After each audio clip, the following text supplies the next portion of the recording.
யாருனாலும் சும்மாலாம் இந்த மாதிரிலாம் வர முடியாதுங்க. இவ்வளோ சப்ஸ்கிரைபர்ஸு, இவ்வளோ ஃபேன் ஃபாலோவிங்ஸ், இவ்வளோ பெரிய ரீச்செல்லாம் சும்மாலாம் யாருக்கு வராது. மதன் கௌரி ப்ரோவாக இருக்கட்டும், பிளாக்ஷீப் அந்த டீமாக இருக்கட்டும், எல்லாத்துக்குமே இது மூலியமாக தான் வந்துச்சு. ஒன்றே இந்த மாதிரி ஃபேக் யூடியூபர்ஸ்னால தான் அவங்க வியூஸை ஏற்றுறதுக்காக என்ன.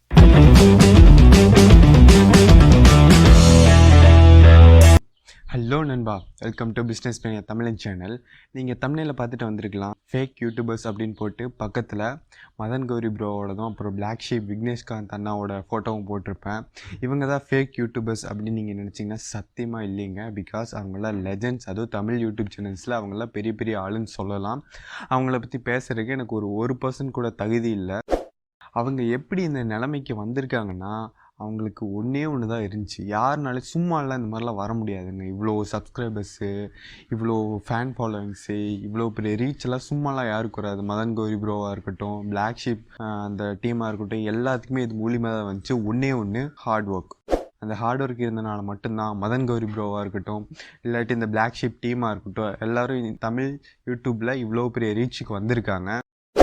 ஸோ அவங்கள பற்றி நான் உங்களுக்கு சொல்லணும்னு தேவையில்லை. பிகாஸ் ஆல்ரெடி உங்களுக்கு எல்லாத்துக்கும் நிறையவே அவங்கள பற்றி தெரியும்.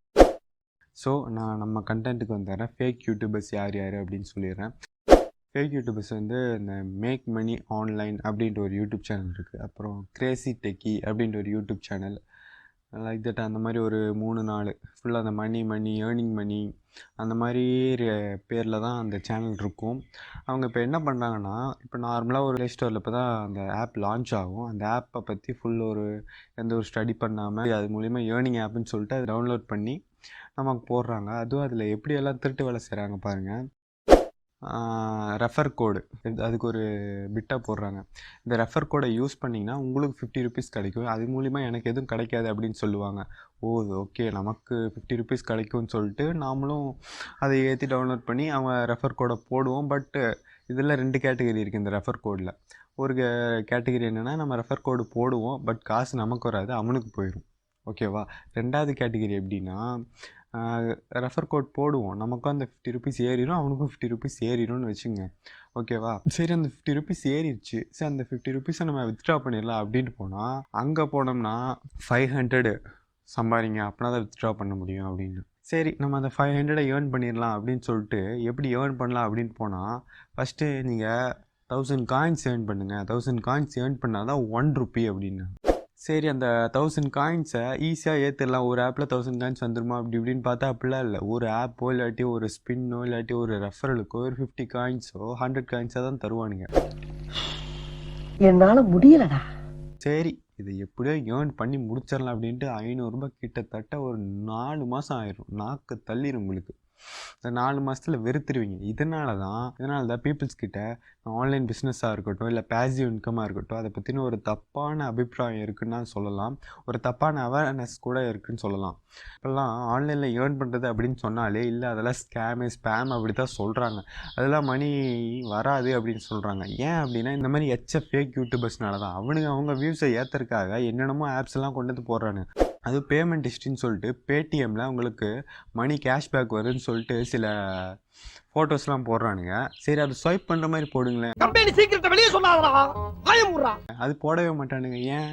பிகாஸ் அந்த பேடிஎம் பில்லெல்லாம் பேடிஎம் பில் ஜென்ரேட்டர் அப்படின்ட்டு நீங்கள் கூகுளில் போய் சர்ச் பண்ணிங்கன்னா அதுக்கு நிறைய வெப்சைட்ஸோ ஆப்ஸ் எல்லாம் வரும். ஃபேக்காக பேடிஎம் நம்ம எவ்வளோ பில்லு, எனக்கு இவ்வளோ கேஷ்பேக்கு உங்கள்கிட்ட இப்படி வரணும் அந்த மாதிரிங்கிறது நம்ம அங்கே டைப் பண்ணால் போதும், நமக்கு ஒரு ஸ்க்ரீன்ஷாட் வந்துடும். அந்த மாதிரி ஆப்பில் இருக்குது. அந்த ஆப்பை கொண்டு வந்து இவனுங்க ஒரு ஃபோன் டெம்ப்ளேட்டில் போட்டு இவனுக்கு ஃபோனில் இருக்கிற மாதிரி பண்ணிவிட்டு நம்மளை ஏமாத்துறானுங்க. இவனுங்கெல்லாம் மறுபடியும் நம்ம புல்லட்டனை வச்சு திட்ட விட்டால் தான் கரெக்டாக இருக்கும். திட்டுங்கண்ணா.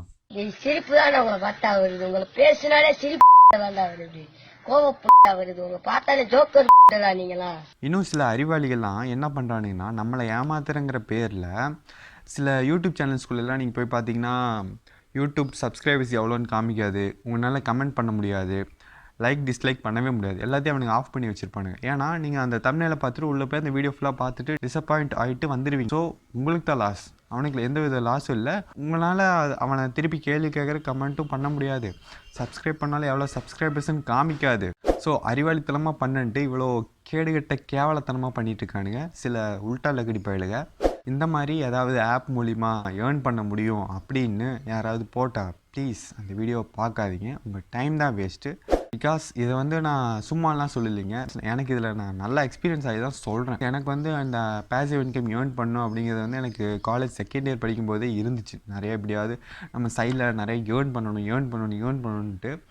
ஸோ அப்போ இருந்தே நான் சர்ச் பண்ணி ரொம்ப விஷயத்தில் எப்படி சொல்கிறது, நிறையா விஷயத்தில் ரொம்ப டிசப்பாயிண்ட் ஆகிட்டு தான் இது ஃபுல்லாக ஃபேக்குடா அப்படின்னு சொல்லிட்டு தான் நான் வந்தது. அதுக்கப்புறம் நிறைய கோர்ஸ் மூலிமா படித்து இப்படி தான் ஒரு ஆன்லைன் பிஸ்னஸ் ஸ்ட்ராட்டஜி இருக்குது அப்படிங்கிறத புரிஞ்சுக்கிட்டேன். சரி, இப்போ அவங்கள பற்றி சொல்கிறியாடா, இதனால் என்ன யூஸ் அப்படின்னு நீங்கள் கேட்கலாம். என்ன யூஸ்லாம் இல்லைங்க, நீங்கள் ஒரு அவேர்னஸ், இதை பற்றி ஒரு அவேர்னஸ் தெரிஞ்சுக்கணும் அப்படிங்கிறதுக்காக தான் நான் இந்த வீடியோவில் மட்டும் இல்லை, லாஸ்ட் ப்ரீவியஸ் 2 வீடியோஸ் மாதிரி ஃபேக் யூடியூபர்ஸ்லாம் இருக்காங்கன்ட்டு திருப்பி சொல்லிட்டு இருக்கேன். உங்கள் டைம் வேஸ்ட் பண்ணாதீங்க, இதை தான் நான் மெயினாக சொல்லுவேன். மேலும் நம்ம சேனலில் அடுத்தடுத்து பேசிவ் இன்கம்ஸ் வீடியோஸ் எப்படி பண்ணலாம் அப்படிங்கிறத நான் சீக்கிரமாகவே சொல்கிறேன். நீங்கள் பிஸ்னஸ் மேனியா தமிழ் சேனலை சப்ஸ்கிரைப் பண்ணாமல் இருந்தால் சப்ஸ்கிரைப் பண்ணிக்கோங்க.